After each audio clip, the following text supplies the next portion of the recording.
আমার ছেলে চাকরি পেয়েছে 7 তারিখ থেকে জয়েন্ট।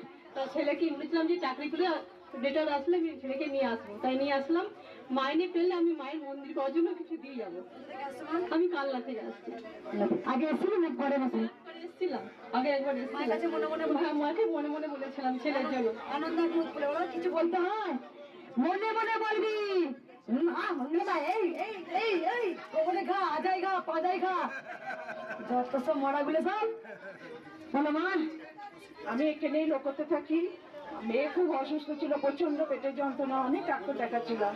দিয়ে একদিন রাতে প্রচন্ড জ্বর, দিয়ে আমি তোমার ছবিতে দেখি, সবসময় জ্বর করি।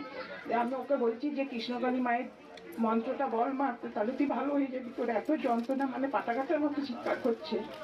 দিয়ে সেই দিনই তোমাকে দেখছি যে তুমি মায়ের ওখানে আঁচল দিয়ে পুজছো। আমি বলছি মা তুমি কেন এরকম করে আঁচল দিয়া, সেইটা আমি বুঝতে পারিনি যে তোমাকে পুরো দেখছি যে তোমার রূপে গেছে, দিয়ে আঁচল দিয়ে মুছে দিচ্ছ। দেখো প্রত্যেকটা ভক্ত আসলে একটা কথা বলে, তোমার রূপে আমি দেখেছি, আমি মায়ের মেয়ে। অনেক জন বলে সেবিকা, না আমি কিন্তু সেবিকা নই, আমি সেবিকা নই। মা আমাকে বারণ করেছে কোনোদিন সেবিকা না বলতে, আমাকে বারণ করেছে কোনোদিন এই কথা না বলে।